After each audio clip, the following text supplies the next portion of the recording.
Right, well, this is Rusty's Rustic Pantry, and we haven't done anything for quite a while, and I do apologise for that, with work and everything else that's been going on. But we've just got through Christmas 2016, and we're coming up to New Year, and I'm thinking about what to cook and prepare for a New Year's Eve party. One or two bits and pieces have been crossing my mind.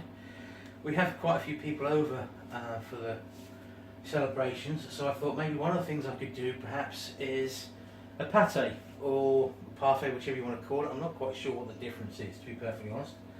But what I am going to be doing is making one this sort of size. We're going to fill this with our chicken liver pate, and we're going to leave it to set, and we're then going to put a clarified sage and butter topping on top of it to seal it up so it keeps well in the fridge. So we're going to start off first of all by starting to melt a pack of salted butter. Now I'm going to put this on a very, very low heat on the hob, as low as that ring will go, just to sit there and gently melt. There is some more butter on there which I will come to in a little while, but what we need to think about first of all is our chicken liver and how we're going to flavour that and cook it ready to turn into pate. So first of all, the largest frying pan I have, on a low heat to medium heat to start with, glug of olive oil. I need that to swirl around and get warmed through. Now, before I started doing all this, what I have done is got some fresh sage leaves here, and I've actually cheated because I'm so fed up and tired of cooking over Christmas and everything. I've cheated and got some already chopped garlic ready to go into this, salt and pepper for seasoning. And what we're going to do is basically, first of all, in this pan, let's bring the heat up a bit, get a little bit of our garlic,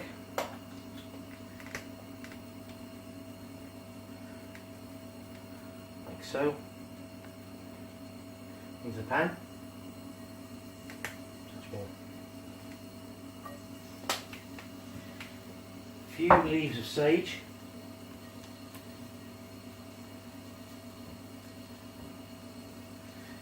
into that pan as well. And as always, wooden spoons, don't use metal ones, because all they do is scratch your pans and make them hard to clean, and in the long run they will ruin them.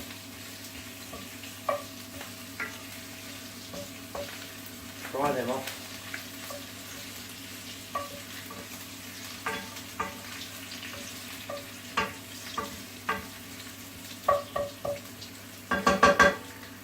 Now, what I have over here in the sink in a colander is some rinsed and trimmed chicken livers, which I'm now going to put into the pan.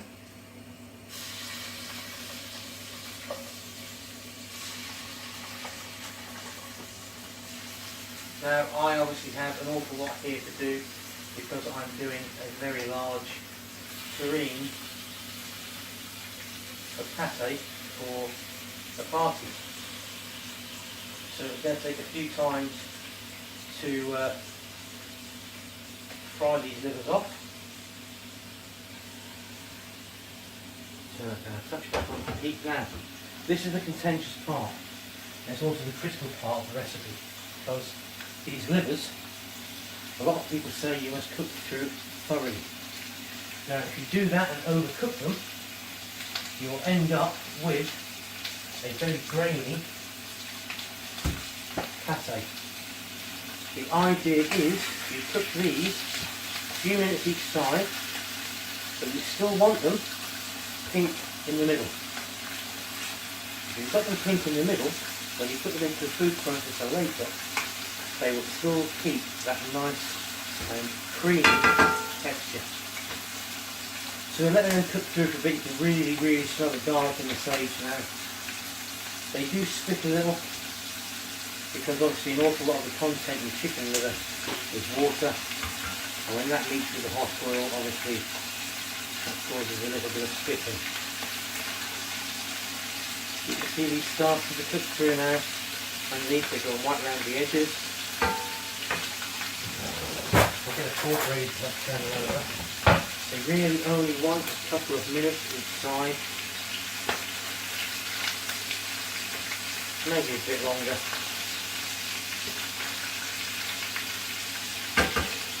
In the meantime, we'll get another colander.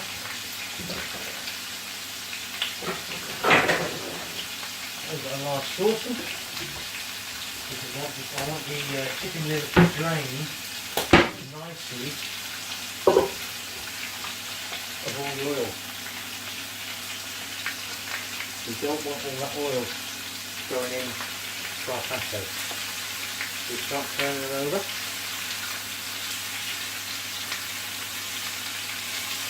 By the way, I've got my daughter, Rosie, operating the camera for me. Do you say there, Rosie? Yeah.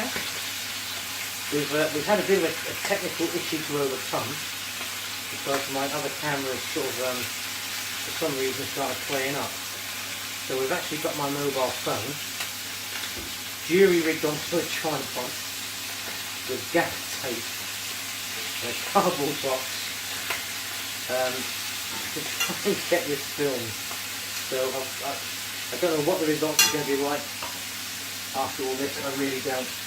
So if there are any issues with the quality of the video, I do apologise, it's all my fault.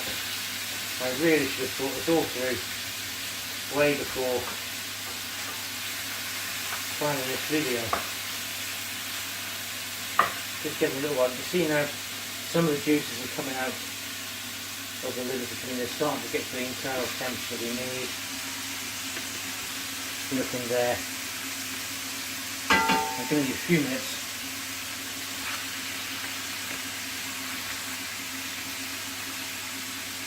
That sage is all cooking nicely, the garlic.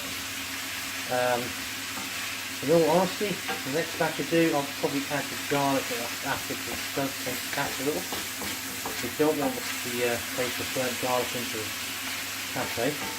So the next batch as I cook, I'll cook with the sage and add the garlic later. The butter starting to melt. This will be the butter that we actually add into the food processor when it comes to blitz all these ingredients together. So we'll leave that there now. I'll start cooking off the rest of the batch of the chicken livers and we'll come back to it in a few minutes when I've done all that. Right, this first batch is coming to the end now. What I'm going to do is just add a little bit of rum and flambe it off if it'll go.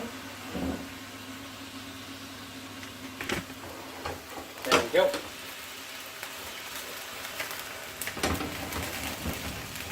Flambe off the alcohol. Then you could use brandy, whiskey. I happen to like rum, so we'll use rum. And this little lot now is ready to go off the heat.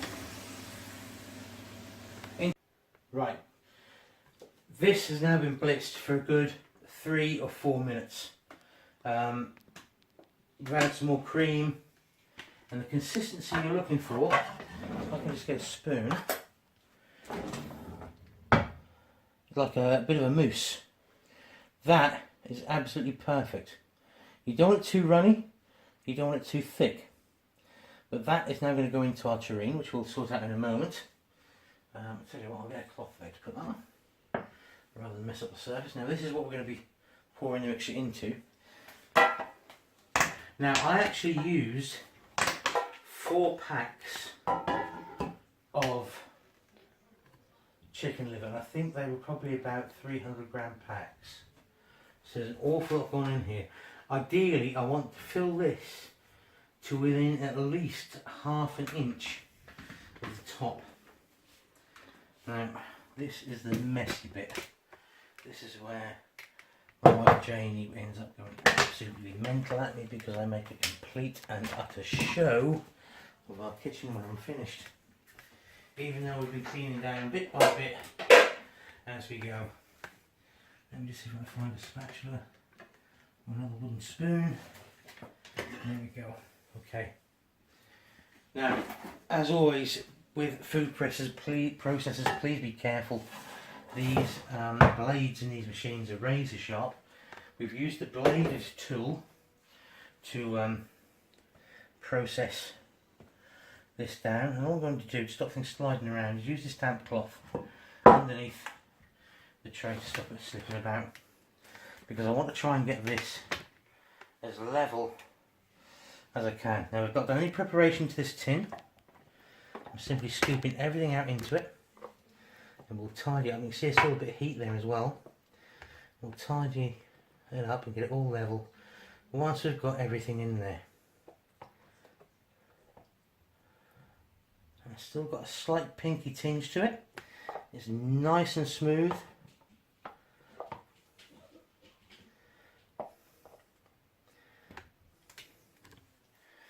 What I need to do is try and lift this blade out. There we go. Scrape everything off the blade as much as we can.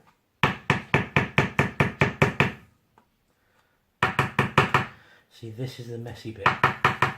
Everything up until now has been absolutely straightforward, and then we have to deal with the mess now. As a bloke, I'm sure the girls out there and the ladies out there can agree that men don't do mess very well, especially when it comes to clean up after it. That I'll stick in the wash, and we'll try and get the rest of this lovely pate out. This is where I should really have a flat bladed spatula, but I have to admit I don't actually have one.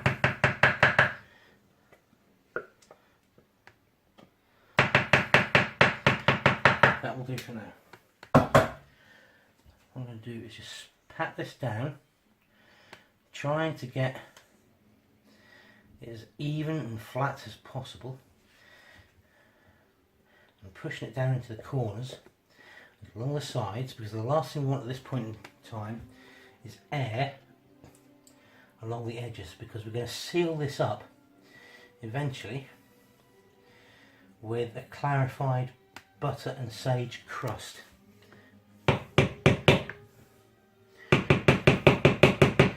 What I'm going to do now is switch to the metal spoon. I'm actually going to get a bowl of hot water.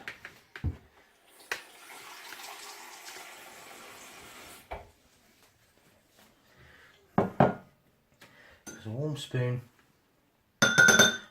seems to work better at flattening this out. So go all around the edges, trying to get it as even as possible without making too much mess. Yeah, I know. Mum's going to go mad. Into the corners, press it down.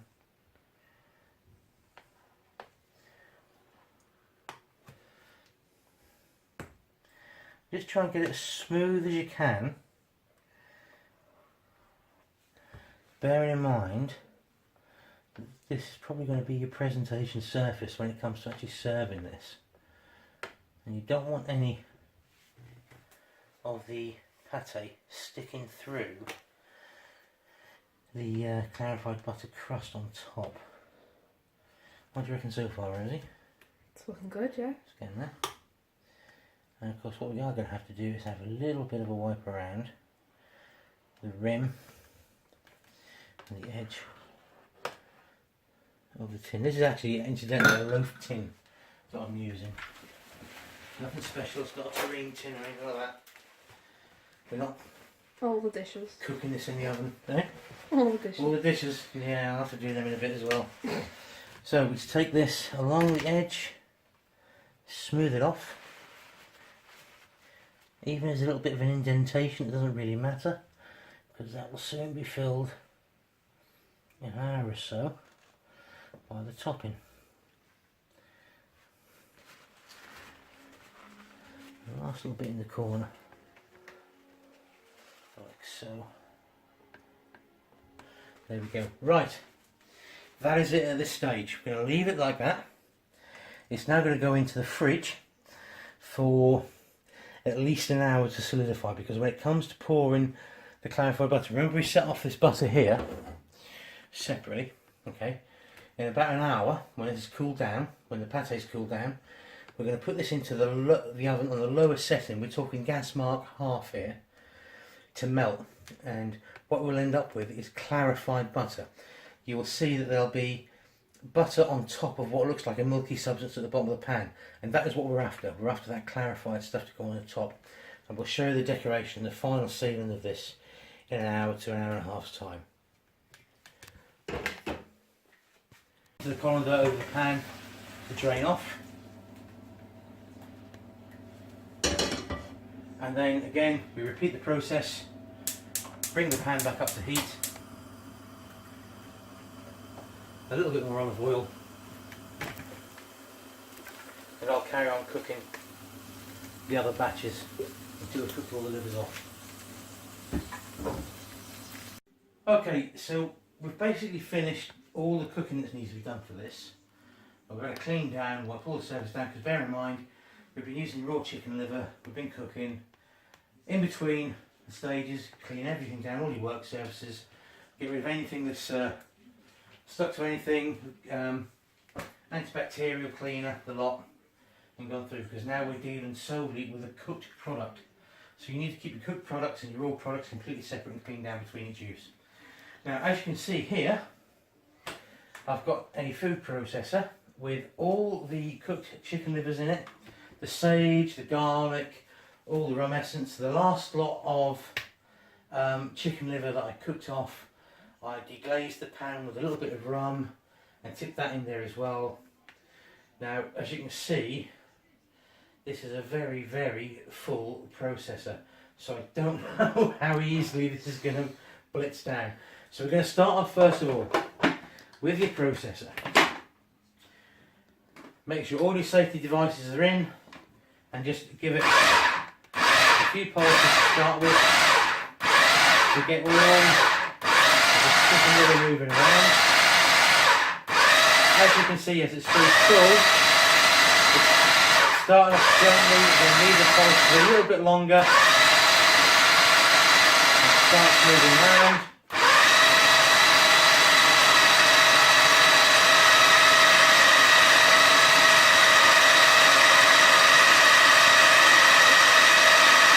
As it starts to move now, the butter we melted earlier, you can add a little bit to the processor. This will loosen the mixture up and get it to move around in the processor a bit easier. And the butter is what actually helps the finished pate set when you put it in the fridge. So that is that.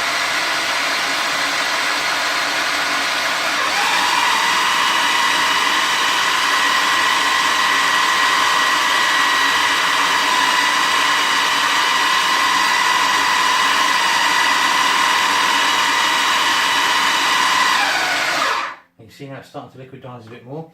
What I like to do at this stage is add a little bit of double cream,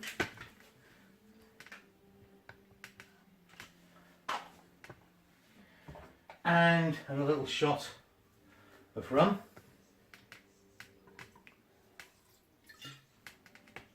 and blitz it again.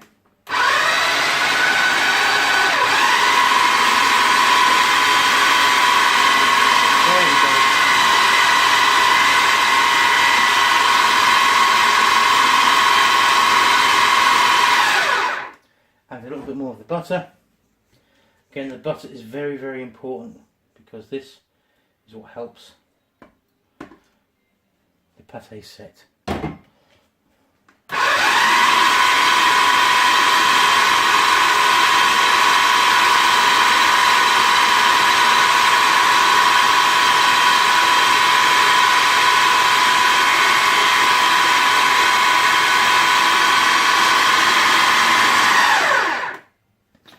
Now you can see we've still got quite a thick consistency. We don't want this to be like water. So now is a good time to add some salt.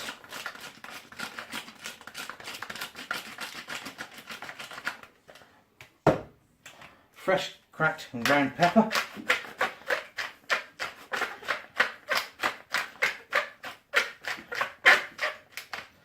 And also at this point, ground mace. Now, if memory serves me correctly, this is the outer husk of the nutmeg. And it's quite powerful, so you only need a couple of pinches.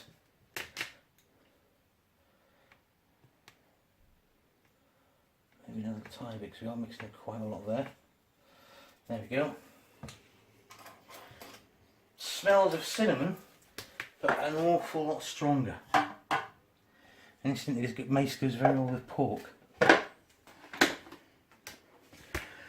So we're going to give that a final blitz. Adding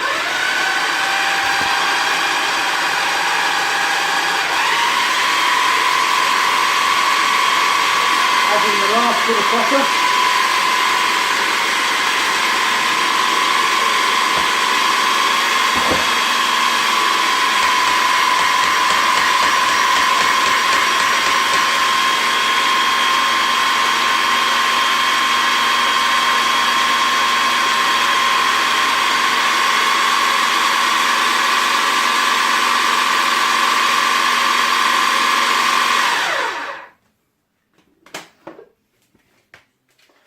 Okay, now looking at this, that needs to be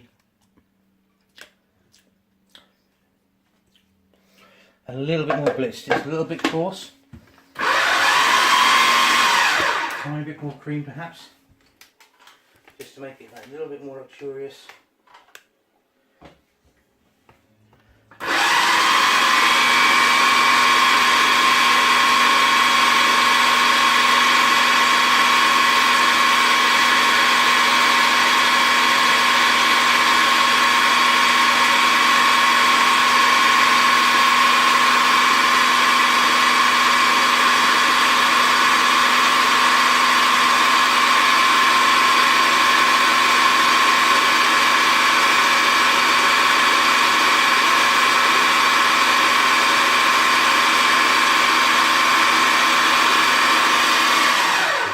And what we'll do is we'll leave that to blitz a little bit longer, and we'll come back in a second or two. Okay, so it's been an hour and a half. Pate is sort of solidified enough to the point where we can look at capping it. So, in the oven, for the past 10-15 minutes, I've got the saucepan of butter. And it's been on a very, very low heat, about a gas mark quarter, whatever, as soon as it's low enough to get it, to clarify it. Now, if you look at this, in there, because it's been on such a low temperature, the butter has melted, and all the white stuff at the bottom is all the, well, it's not impurities, but it's, I suppose like buttermilk really, that's gone to the bottom of the pan. And what I'm going to do now is pour off the clear butter, the clarified butter, over the top of the pate. Nice and gently, and settle over the top. Don't want to get any of the other butter in there. Ooh, dead hot and slippy. So just a tiny more.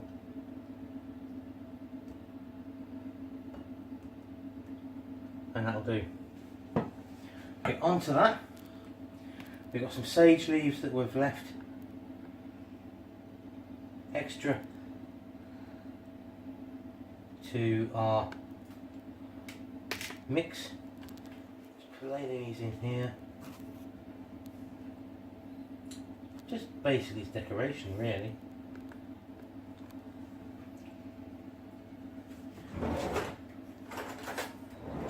Get a fork. Just move them around a little bit. So they look kind of uniform, kind of pretty. You can do this however you want. And that now goes back into the fridge and the butter will set, and it'll look just like golden butter with the sage leaves in it.